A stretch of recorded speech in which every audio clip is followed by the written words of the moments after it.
نبی علیہ السلام کو اسی لیے ان لوگوں کی قربانیوں کا یعنی دل میں تھا غم کہ انہوں نے قربانیاں دی ہیں. اسی لیے بخاری مسلم میں آتا ہے نا، اپنی وفات سے 1 مہینہ پہلے آپ نے شہداء احد پہ دوبارہ نماز جنازہ پڑھی، 1 مہینہ پہلے اپنی وفات سے.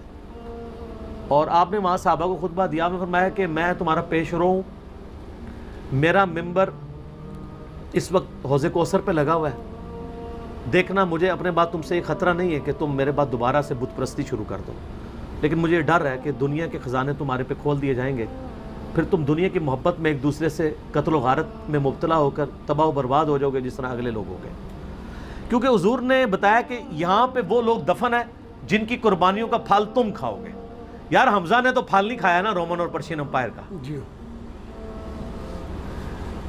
سیدنا یاسر اور سیدہ سمیہ نے تو پھل نہیں چکھا نا، انہوں نے تو اسلام میں مشکل وقت گزار کے تو تکلیفیں سہ کے دنیا سے چلے گئے نا، پھل تو بعد والے لوگوں نے چکھے ہیں نا.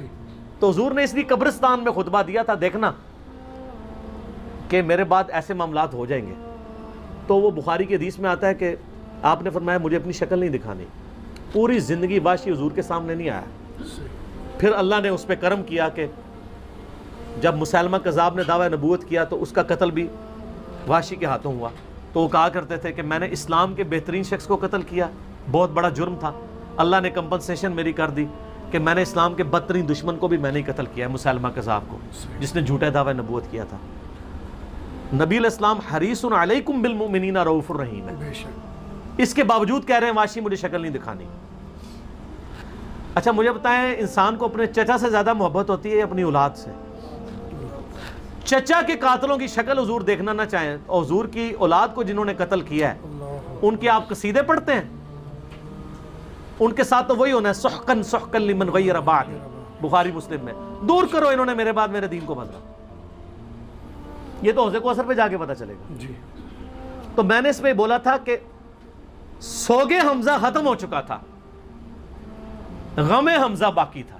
وہ حضور کی زندگی میں ان کے ساتھ غم پرماننٹلی اٹیچ رہے. اور سر اس کو تو چھوڑ دیں، صحیح بخاری مسلم میں حدیث ہے، سیدہ عائشہ کہتی ہیں کہ میں حضور کی بیویوں میں سب سے زیادہ جس سے رشک حسد کرتی تھی نا وہ خدیجہ تھی. حضور علیہ السلام جب بھی کوئی بکری بھی ذبح کرتے تو حضرت خدیجہ کی سہیلیوں کو بھجوایا کرتے تھے ان کی وفات کے بعد. تو میں کہا کرتی تھی یا رسول اللہ جیسی خدیجہ جیسی کوئی عورت ہی نہیں ہے. آپ فرمایا اس نے میرا اس وقت ساتھ دیا جب میرے ساتھ کوئی نہیں تھا، اپنے مال کے ذریعے، اپنی قربانیوں کے ذریعے. تو سر غم تو کبھی نہیں ختم ہو سکتا. آپ غم حسین کو ختم کرنا چاہتے ہیں، کر کے بتائیں. جناب 900 سال تک ممبر آپ کے قبضے میں رہے ہیں، تینوں براعظم آپ کے قبضے میں رہے ہیں، لیکن آپ آل امیہ اور آل عباس کی بدماشیوں کو چھپا نہیں سکے. آج ہر طرف حسین حسین ہی ہے الحمدللہ، اور دن بہ دن بڑھ رہی ہے. ہماری ویڈیو سے پہلے کیا حال تھا، اب تو سب لوگ کانفیڈنس لوز کر چکے ہیں. اب تو وہ کہہ رہے ہیں خدا کے لیے یزید سے ہمیں لعنتیں کروا لیں، یزید کے ابا جی کو چھوڑ دیں. اب ہاتھ پاؤں پکڑنے پہ آ گئے ہیں. اب یزید تو ڈسکس ہونا ہی بند ہو گیا، کیونکہ ہم نے بتایا کہ اصل بندہ کون ہے، اصل مسئلہ کیا ہے، ٹوٹی کمند کہاں. تو غم حسین باقی ہے. مسند احمد میں حدیث ہے، غم حسین حضور نے زندگی میں بھی کیا ہے. علی بن ابی طالب کہتے ہیں میں حضور کے پاس حاضر ہوا، آپ نے حسین ابن علی کو گود میں اٹھایا، زاروں قطار رو رہے ہیں. میں نے کہا یا رسول اللہ میرے ماں باپ آپ پہ قربان، یہ آپ کی حالت کس نے کی ہے؟ اور یہ حدیث سٹارٹ کہاں سے ہوتی ہے؟ مولا علی جو ہیں وہ جنگ نہروان کے لیے جا رہے ہوتے ہیں، نینوا نامی جگہ پہ، صحیح حدیث ہے مسند احمد کی. تو آپ نا وہاں کہتے ہیں اصبر یا ابا عبداللہ، اے ابو عبداللہ صبر کرنا. تو ساتھی پوچھتا ہے کہ حضرت علی آپ کس سے باتیں کر رہے ہیں؟ تو حضرت علی حضرت حسین سے باتیں کر رہے ہوتے ہیں، حالانکہ حسین ساتھ نہیں تھے، لیکن ایک نعرے کے طور پہ کہ میرے بچے صبر کرنا.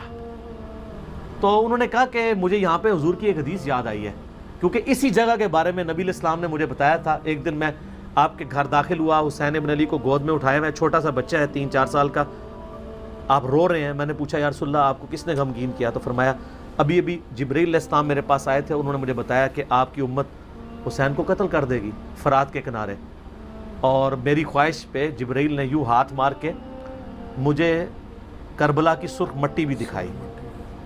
جس کی وجہ سے میں غمزدہ ہو گیا اور میرے آنسو نکل آئے. ابھی واقعہ ہوا نہیں ہے, واقعہ ہونا ہے 50 سال بعد. غم حسین پہلے ہے.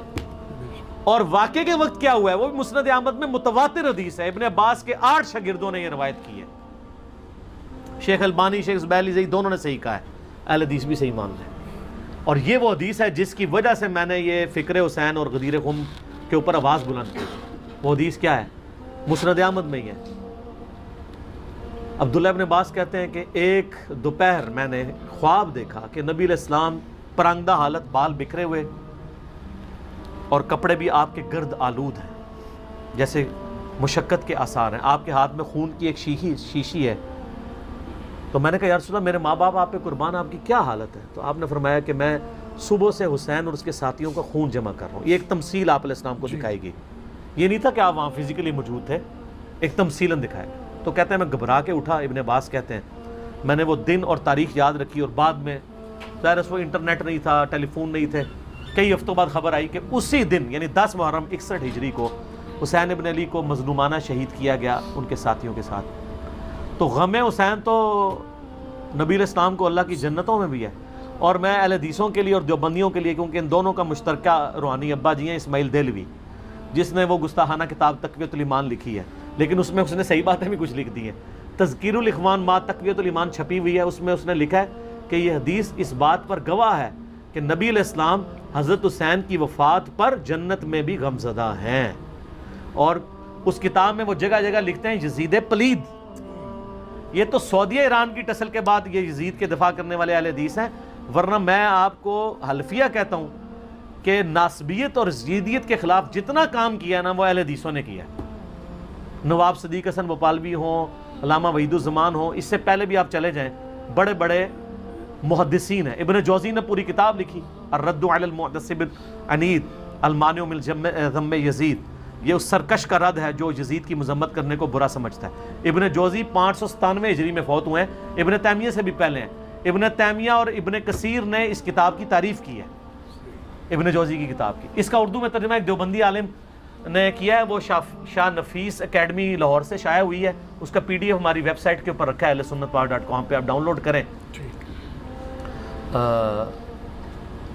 بڑی ڈیٹیل کے ساتھ انہوں نے اس مقدمے کو کلیئر کیا. الحمدللہ. ٹھیک, جزاکم اللہ خیر.